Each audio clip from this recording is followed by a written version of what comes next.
Frecuencia modulada. Estoy emitiendo este programa de Tucuiricuy, Ojos y Oídos del Pueblo, que es un programa jurídico cuya finalidad, objetivo, es divulgar, propalar el fundamento jurídico de cada hecho importante en el Perú, para que cada peruana o peruano tenga un conocimiento exacto de lo que se debe hacer en materia legal para resolver un problema de esa índole, de esa naturaleza. Por esta razón, en todos los programas de Tucuiricuy, Ojos y Oídos del Pueblo, yo les voy a repetir, a reiterar, voy a ser tautológico, que los trabajadores, las trabajadoras, los agricultores, los campesinos, las agricultoras, las campesinas, los pensionistas, hombres o mujeres, los comerciantes también, de los mercados, ¿no? de varios sitios en el Perú. En el Perú, como en cualquier país, constituyen, son la mayoría. El resto son los ricos. Ya le he dicho, en nuestro país habrá 500 ricos. Estos utilizan a sus hombres de confianza, ¿no? Los ponen, ¿no? Y estos a su vez contratan los sugerentes. Pero el tercer nivel es el que nosotros los conformamos, los trabajadores. Por otro lado, en el Perú hay un problema gravísimo tanto en la administración pública como en la administración de justicia. Y en el Perú, quienes son elegidos, estoy hablando como administración pública, para gobernar el país, como los presidentes de la República, los congresistas, los presidentes regionales o presidentes de región, o alcaldes, o el Contralor General de la República, en donde los congresistas o el Contralor General de la República, cuya función es, de acuerdo con los artículos 102, numeral 2 y 82 de la Constitución, son los encargados de que haya una correcta administración pública. ¿No? Para evitar que estos presidentes de la República, por lo general delincuenciales, congresistas, una gran cantidad delincuenciales, presidente de la región, verbigracia, para mí es una afectación hablar de Santos, de Cajamarca, pero no de César Álvarez, o el de Vázquez, que son unas porquerías de presidente regional. Lo único que hacen es enriquecerse, ¿no? O por ejemplo, alcaldes de la índole, de la naturaleza, ¿no? Cloacal, ¿no? De Roberto Torres, ¿no?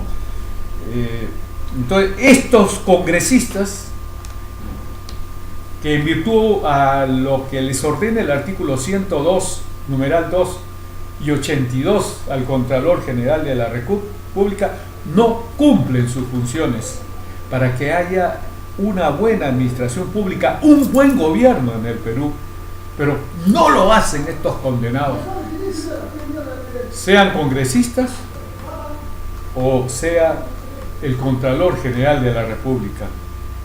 El artículo 102, para que ustedes escuchen, numeral 2 de la Constitución, manda: son atribuciones del Congreso, 2, velar por el respeto de la Constitución y de las leyes y disponer lo conveniente para hacer efectiva la responsabilidad de los infractores. ¿Cuándo sucede esto? Cuando las cosas, precisamente hay una grita general en el Perú. Lo que ha pasado con Ancas, lo que ha pasado con Rodolfo Orellana, ¿no? Con Ocio, de la UNDE Ocio. El artículo 82 de la Carta Magna ordena: La Contraloría General de la República es una entidad descentralizada de derecho público que goza de autonomía conforme a su ley orgánica. Es el órgano superior del Sistema Nacional de Control. Supervisa la legalidad de la ejecución del presupuesto del Estado, de las operaciones de la deuda pública y de los actos de las instituciones sujetas a control. El Contralor General es designado por el Congreso a propuesta del Poder Ejecutivo por 7 años. Puede ser removido por el Congreso por falta grave. Esto es para reírse, ¿no? A propuesta del Poder Ejecutivo. ¿Cuántos presidentes de la República tenemos delincuentes? ¿No? Removido por el Congreso. ¿Alguna vez el Congreso ha removido algún Contralor General de la República? Violar. Esto es lo referente a la administración pública, una porquería, una basura, tanto de los que tienen a su cargo la administración pública, como los congresistas o el Contralor General de la República, que con las justas de un 100%, ¿cuántos casos ellos llegan a concretar? 1%. Y el 99% son personas que son los que siguen gobernando, apristas, fujimoristas, de Solidaridad Nacional. Y yo les puedo decir en el caso del Óscar Luis Castañeda Locio, este condenado como el otro César Álvarez, que también con Heriberto Benítez, que antes profesor, no sé qué diablo, porque yo tenía el programa en Radio Cadena, es una decepción terrible mezclarse con gente de lo peor. Heriberto Benítez, por Dios, de verdad quisiera tenerte al frente, por Dios, eres una decepción, un desengaño terrible, por Dios. Este condenado Óscar Luis Castañeda Locio, que dice: si la señora Villarán dice que ha hecho el doble de obras que yo, quiere decir que ha robado el doble. O sea, este desgraciado admite, acepta, tiene una aquiescencia en el sentido de que roba, y lo hace con sarcasmo, ¿no?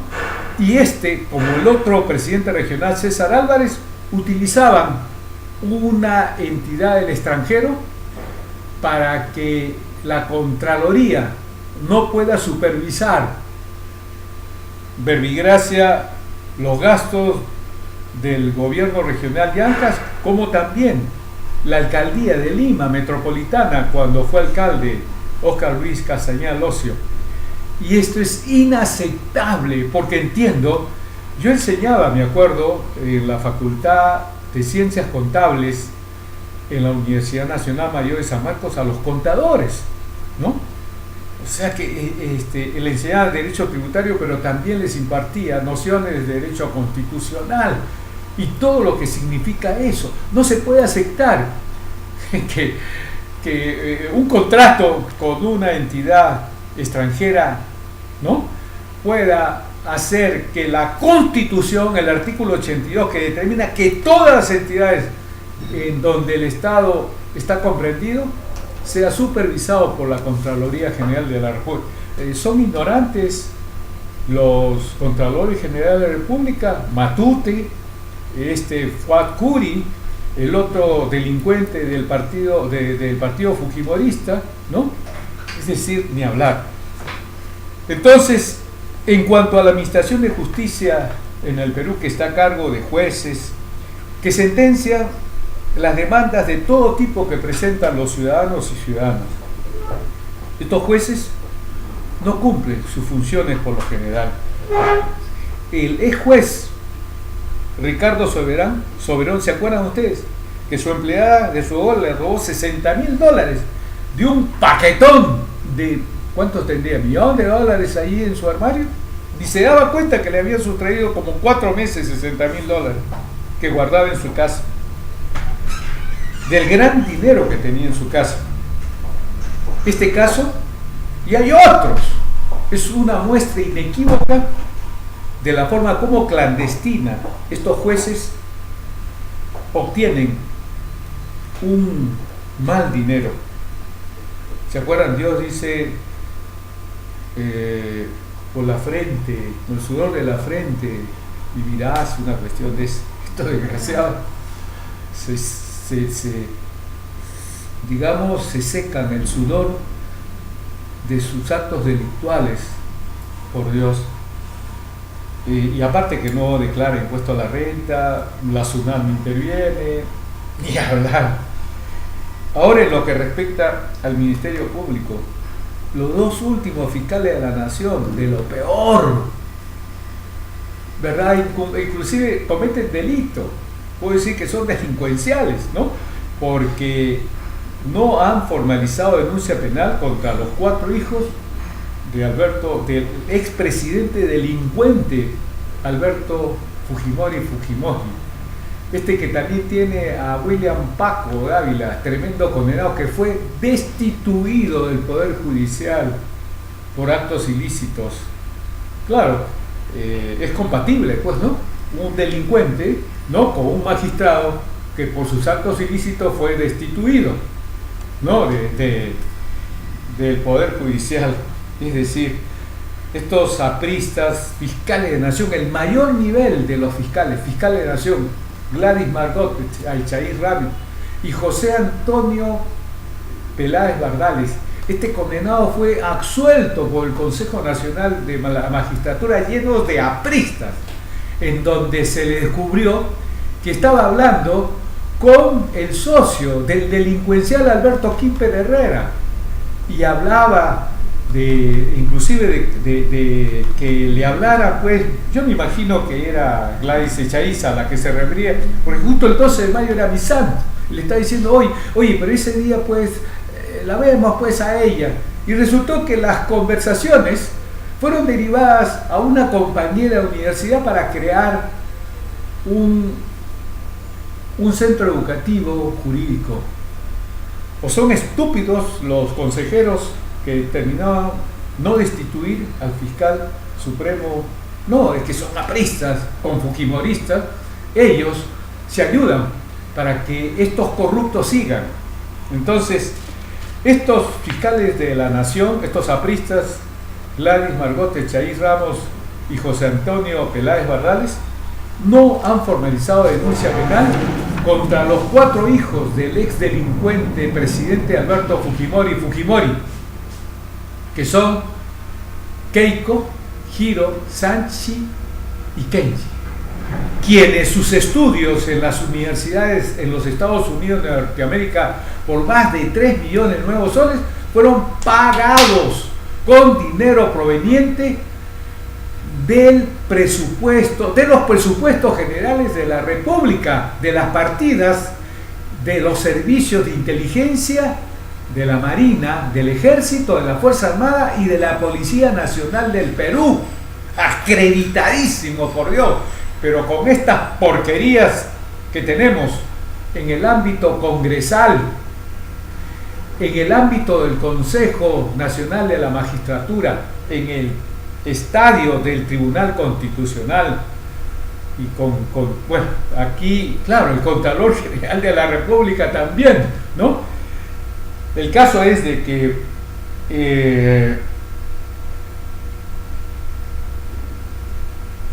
en el Perú, los trabajadores, las trabajadoras, los campesinos, los agricultores, las campesinas, las agricultoras, los pensionistas, elegimos al presidente de la República del Perú, a los congresistas, a los presidentes regionales, a los alcaldes, para que gobiernen o actúen de acuerdo al cargo, cuyas funciones están señaladas en la Constitución. Los que son elegidos por lo general, salvo en el caso de los presidentes de la República, Juan Velasco Alvarado, ese sí actúa a favor de las mayorías. Podría decir que lo que le quitó a los grandes terratenientes, que explotaban inclusive a sus trabajadores, y le dio estas tierras a los trabajadores, trabajadoras, a los campesinos y campesinas. Dignificó al cholo peruano, le dio una rentabilidad cambió todo, inclusive en Radio Nacional, en la televisión, ¿no? Se propendía a destacar la identidad nacional, ¿no? A las entidades que no pagaban los impuestos, generaban las ventas, en esa época era Timbres. Yo me acuerdo que implantó un régimen de impuesto a los bienes y servicios. Yo era uno de los expositores. Se armó un campo normativo para facilitar la industrialización en el Perú. Era Marina Zelaya, otro, y un gran amigo, Carlos Manuel Ayarza Málaga, un hombre diáfano, un hombre de esos que Dionisio, que era iba con una lámpara a las 12 del día buscando un funcionario público honesto. Este es uno de estos, ¿no? Un hombre digno. Sin embargo, está luchando y está esto ante el 10º juzgado constitucional. Es la porquería que tenemos de jueces, por Dios. Hace un año que yo he tenido que formular una queja ante la OCMA, ¿no? Cuya jefa Aranda, yo la otra vez denunciaba a una jueza Aranda, Mercedes Aranda Cañote, del 4º juzgado de reos en cárcel, porque dejó sin responsabilidad a un Jay, el Santiago Miranda Rojas, uno que conforma con su familia un grupo de delincuentes. Tienen 28 denuncias. El único caso que la madre, Carmelo Elogia Rojas de la Cruz, fue encarcelada fue por mí. Estuvo un año en la cárcel de Chorrillos y ahora va a sentenciar la jueza del 3er juzgado penal, que espero que con las pruebas que he presentado, ¿no?, ella actúe conforme al caudal probatorio que tiene en el expediente para lo que ha dicho la primera sala penal de reos en cárcel. Ella revocó esta sentencia es decir, se sienta sobre los hechos probados en el proceso penal. Yo le formulo una denuncia, Aranda, y no le pasa nada, por Dios. Entonces, con esta, digamos, calidad de jueces y miembros de la OCMA, ni hablar. Entonces, lo que yo digo, todos estos en el ámbito de la administración pública, en el estadio de la administración de justicia, por lo general no cumplen con lo que han prometido. Yo lo escucho al presidente del Poder Judicial, tremendo condenado. Yo lo denuncié ante el Congreso de los apristas, y Jorge Delgado no me acuerdo, y Jorge del Castillo lo salvaron. Yo había acreditado que él había emitido sentencias presidiendo una sala de la Corte Suprema donde había cometido prevaricato porque había utilizado normas derogadas, o sea, que iban en contra de la ley orgánica del Tribunal Constitucional. No le pasó nada y se convirtió en el presidente del Jurado Nacional de Elecciones, y creo que ahí ganó el delincuencial presidente Alan Ludwig, Gabriel García Pérez, al otro condenado también, Ollanta Moisés Sumalatazo. Entonces,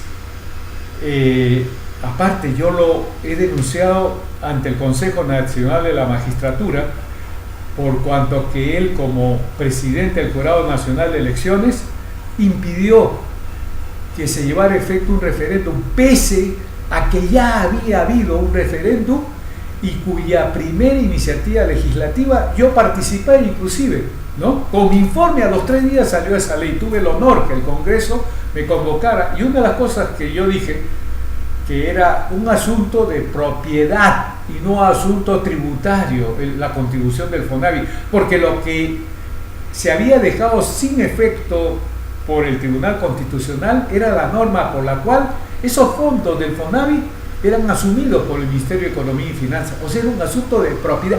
¿A quién le correspondía ese dinero? ¿Al Estado o a los fonavistas? A los fonavistas, pues. Entonces, ¿saben lo que hizo el Tribunal, el Consejo Nacional de la Magistratura ante mi denuncia? hasta ahora nunca se ha pronunciado sobre mi denuncia sobre el FONAVI, donde se viola la Constitución. Entonces, ese es el tipo de presidente del Poder Judicial que tenemos, de lo peor, imagínense. Y los fiscales de la nación, ni hablar. Entonces, también los ciudadanos y ciudadanas peruanas tienen un gran o perfecto conocimiento de que en el Perú los jueces y fiscales de todos los niveles en la Administración de Justicia del Perú no actúan con justicia de acuerdo con la Constitución y la ley. Y cuando estos jueces y fiscales no actúan de acuerdo con la Constitución a la ley, para lo cual la Constitución de 1993 en su artículo 154 ha establecido un Consejo Nacional de la Magistratura que según su texto se encarga de destituir a los jueces y fiscales, pero estamos comprobando que no lo hacen, y el Poder Judicial y el Ministerio Público siguen conservando a jueces y fiscales corruptos, y lo que es más grave, hay el requisito de tener conducta intachable, irreprochable, honorable, como a los jueces se le exige el artículo 177, numeral 4 de la Ley Orgánica del Poder Judicial, que es también de aplicación a los fiscales porque así lo ordena el artículo 158 de la Constitución de 1993, que dispone que los miembros del Ministerio Público están sujetos a las mismas obligaciones que los del Poder Judicial.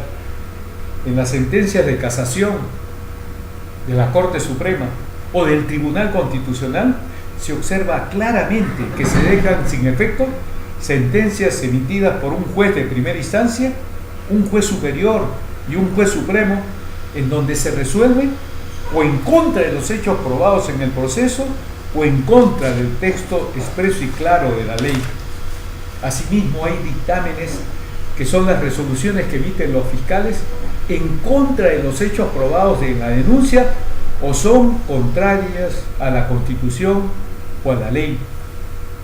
Estas resoluciones de jueces y fiscales emitidas en contra de los hechos probados en el proceso o en la denuncia o en contra del texto expreso y claro de la ley constituyen delito de prevaricato, cuyo tenor o texto se encuentra en el artículo 418 del Código Penal.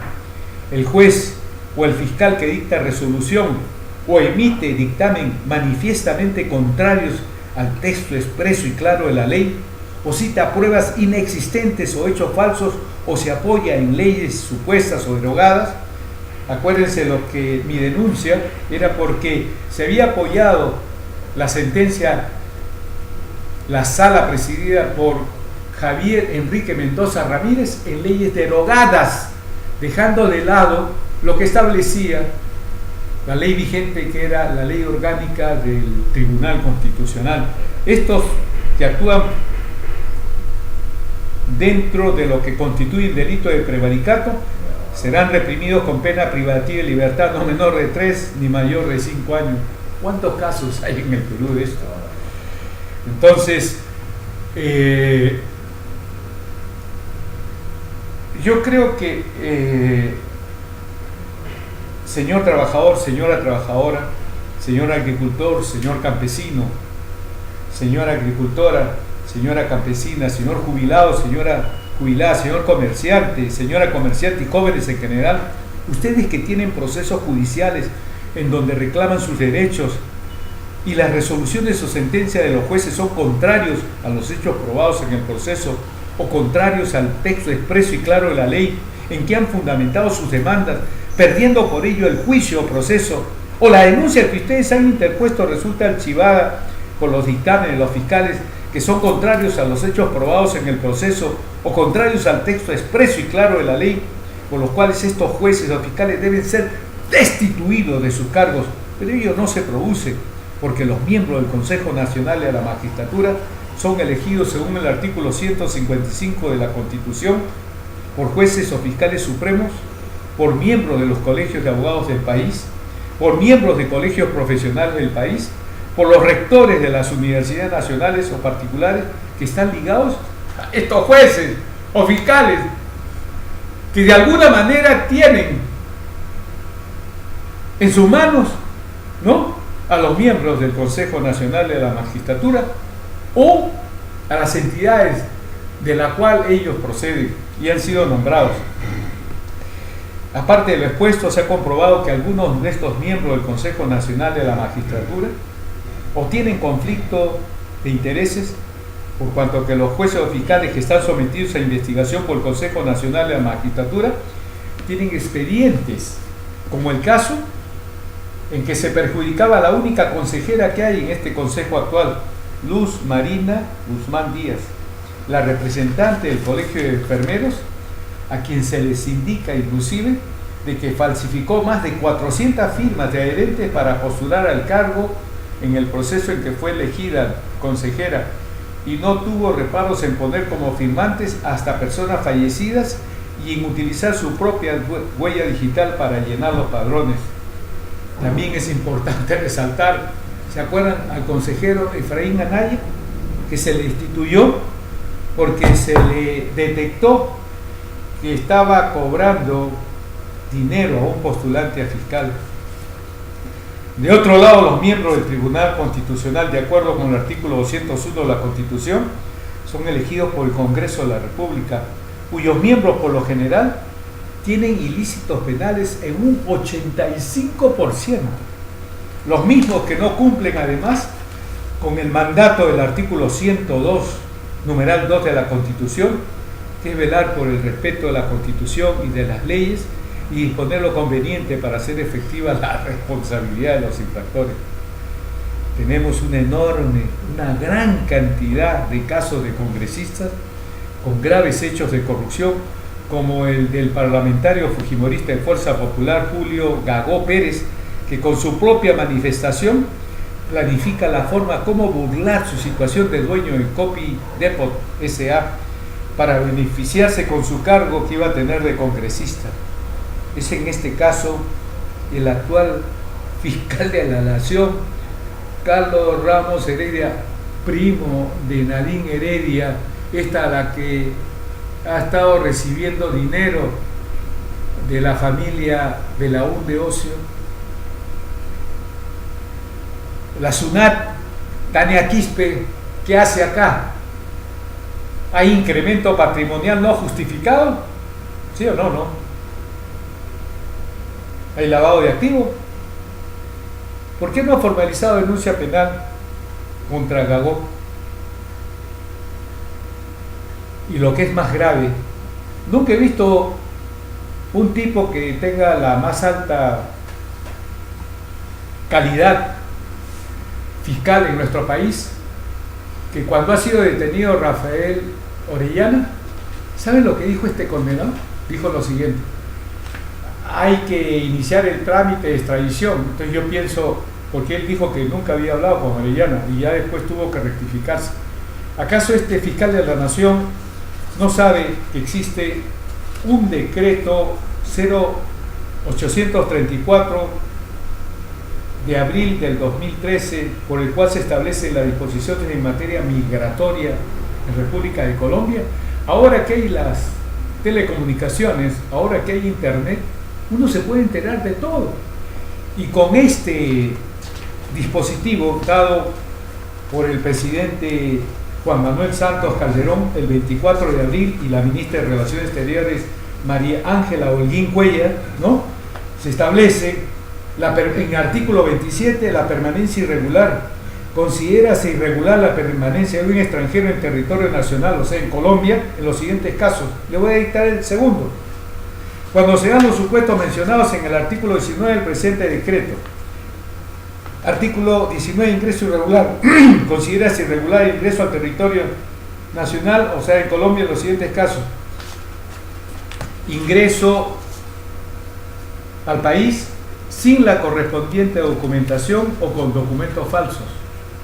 Justo tenía documentación falsa Rafael Orellana. ¿Qué dice el artículo 27, numeral 3? Considérase irregular la permanencia de un extranjero en territorio colombiano. Tercero, cuando permanece en el territorio nacional con documentación falsa. Esto impelía, movía la expulsión, como que así se hizo. No sé si estará con un miedo cerval, con un pánico, con un terror el fiscal de la Nación, ahora que puede hablar Orellana. Entonces, yo les digo, miren cómo está la administración pública, la calidad de presidente de la República, congresistas, presidentes regionales, alcaldes, y cómo está la administración de justicia, de lo peor, con jueces y fiscales que cometen prevaricato, delito de prevaricato. Y eso lo digo, yo tengo un código procesal constitucional de 769 páginas, y uno de los puntos principales era que yo, como yo les digo, yo recorto el peruano todos los días, ¿no? Las normas más importantes, como también la jurisprudencia. Y en la jurisprudencia, tanto de casación como en las del Tribunal Constitucional, encuentro unos casos pero increíbles, ¿no? En donde pese a las pruebas actuadas en el proceso, por un lado, o pese a que la norma establece quién tiene la razón, 1 más 1 son 3 para determinados jueces o para determinados fiscales. No puedo errar por generalización, no todos son una porquería. Hay una parte de jueces, fiscales o juezas o fiscales damas que son correctas, pero el resto que ha sido metido por los gobiernos de lo peor, que son los expresidentes delincuenciales y asesinos Alan Ludwig, Gabriel García Pérez y Alberto Fujimori, han permitido que ingrese a los juzgados, al Consejo Nacional de la Magistratura, al Tribunal Constitucional, una muestra inequívoca que se ha establecido que el presidente, yo creo que ya voy a dar acceso a que se me formule una consulta. Con esto termino. Entonces, la segunda parte del programa es que esta situación debe cambiar modificando, reformando la Constitución para que sea el pueblo quienes nombren a estos que van a ser los que van a administrar la República del Perú, y también deben nombrar, elegir a los que administran justicia y a los que van a controlar a estos jueces y fiscales, y también deben nombrar al Contralor General de la República para que el pueblo sepa si ese Contralor cumple con supervisar a todos los entes de la administración pública. Entonces, pasamos, creo, un corte.